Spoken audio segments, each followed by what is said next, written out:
So let me tell you about Cultivating True Livelihood.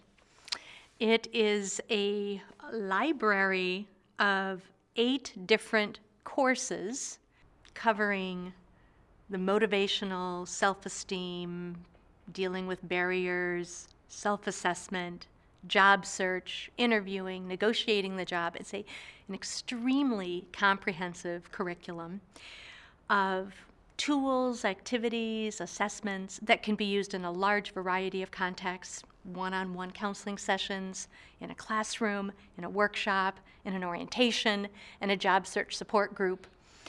And I developed it having noticed the challenges and needs of programs throughout the country that included extremely large caseloads. So it's impossible for people to really give the time and attention to everyone on their caseload. And in fact, a lot of people pretty much go unserved.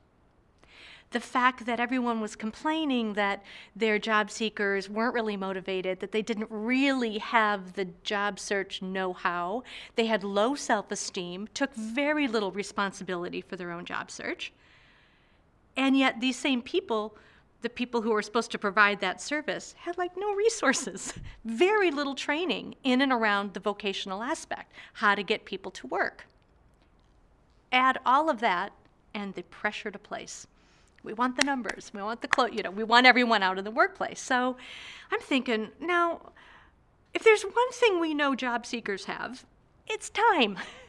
But if they're not given a structure, a strategy, a plan, and the tools that go with it, we are totally losing the opportunity to have them use their time well in placing themselves.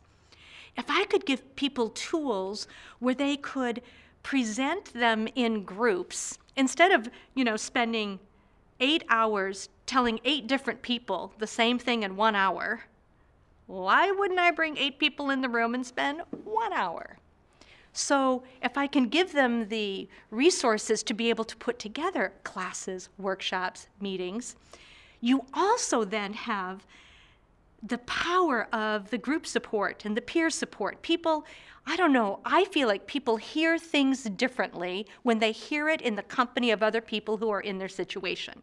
It's far less threatening to hear something in a group than someone sitting across the desk from me. If we could apply something I call activity-based placement, and what that means is no one is ever without something to do.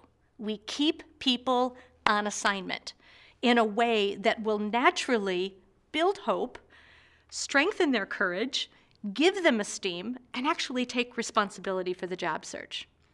So Cultivating True Livelihood is 140 activities that could basically keep people busy the rest of their lives.